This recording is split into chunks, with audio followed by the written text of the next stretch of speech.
3 mitos sobre o conflito entre Israel e o Hamas. Oi, eu sou a Daphne Kleiman, mestre em Diplomacia e Conflito, e aqui na Rai TV a gente fala sobre Israel, geopolítica e antissemitismo.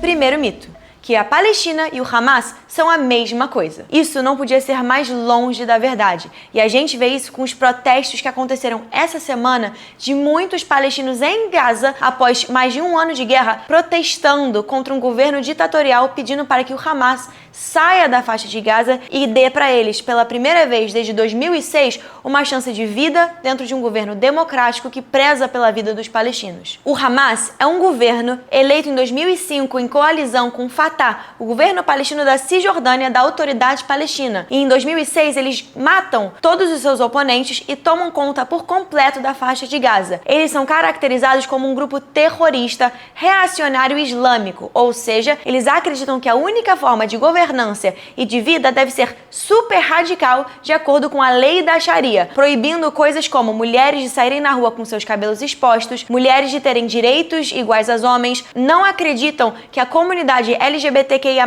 existe, e se existe, a única condição para eles é a morte absoluta, e também acreditam que seu maior dever na vida é ser mártir. O que isso quer dizer? Que o Hamas acha que a única forma de libertação de um Estado palestino é através da morte, tanto dos israelenses quanto também de seu próprio povo, através de ataques suicidas, atingindo essa população que eles veem como inimigos. Eles não são representativos da população palestina, muito pelo contrário, são um grupo que dominam aquela faixa contra a vontade de muitos que moram lá. Então, Palestina e Hamas não tem nada a ver, exceto circunstâncias infelizes desse grupo que controla a faixa de Gaza por completo desde 2006. Dentro do povo palestino, nós temos muitas etnias e muitas diferenças. Palestinos que moram em Jerusalém, na Cisjordânia, em Gaza, e árabes israelenses que também têm a mesma herança étnica que essa população. Nenhum deles merece viver sobre esse grupo terrorista. O segundo mito é de que Israel não quer paz. Como que a gente pode achar que um país democrático, que dá direitos iguais para todos os seus cidadãos,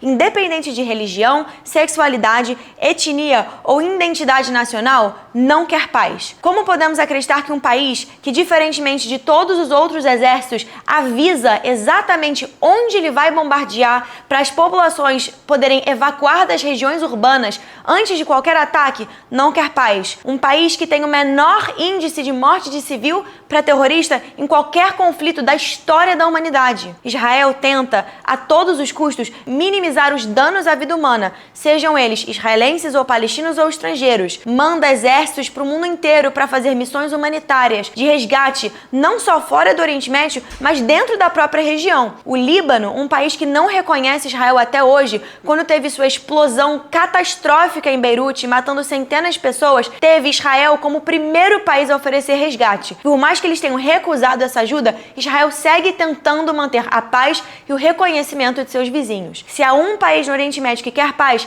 é Israel. E isso não pode ter sido mais claro do que em 2020, com os Acordos de Abraão, em que Israel assinou um tratado de paz com o Bahrein e com os Emirados dos Árabes Unidos, e segue tentando manter mais acordos de paz e reconhecimento com a Arábia Saudita e todos os outros países do Oriente Médio que não são aliados ao Irã. O terceiro e último mito desse vídeo é que Israel é o único obstáculo para a criação de um Estado palestino. Para a gente resolver esse mito, a gente pode voltar para 1948, com a partilha dos dois estados, onde a ONU, com a Resolução 181, oferece um Estado judaico e um Estado árabe. Os judeus aceitaram a partilha e criaram o Estado de Israel, enquanto os árabes rejeitaram essa proposta, pois não conseguiam conceber a ideia de ter que dividir território ao lado de vizinhos judeus. O que acontece então com as terras que na época foram designadas para um Estado árabe? Elas não foram absorvidas pelo Estado de Israel, muito pelo contrário. A Cisjordânia, que hoje em dia tem grande parte controlada pela Autoridade Palestina, foi absorvida pela Jordânia, e Gaza, controlada pelo Hamas, absorvida pelo Egito. Então, antes de nós termos governos distintos palestinos, essas regiões, ao invés de terem autonomia, são meio que levadas por dois países árabes. E você acha que a Jordânia ou que o Egito tentaram de qualquer forma dar autonomia para essa população, talvez ajudar essa população deslocada limitada a criar seu próprio Estado? Claro que não. A Cisjordânia continuou como parte da Jordânia e Gaza continuou como parte do Egito até guerras mudarem as fronteiras até 1967, quando, durante a Guerra dos 6 Dias, Israel conquista esses territórios numa guerra de autodefesa perante os exércitos jordanianos,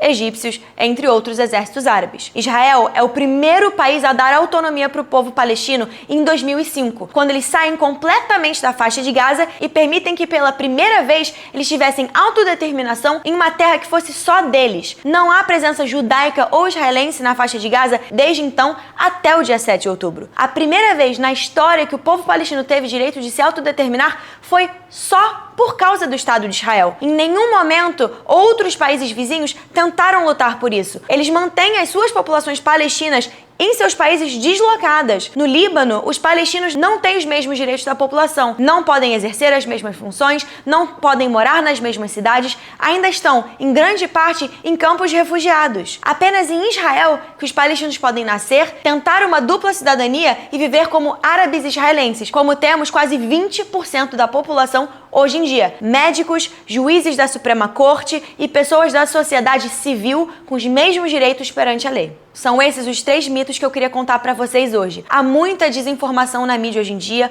muitas coisas conflituantes sobre qual é a realidade do Oriente Médio. Mas se tem uma coisa que nós sabemos é que o país que mais tenta ajudar os palestinos desde 48 até hoje é, sem dúvida alguma, o Estado de Israel. Gostou do vídeo? Dá like e se inscreve aqui na Rai TV.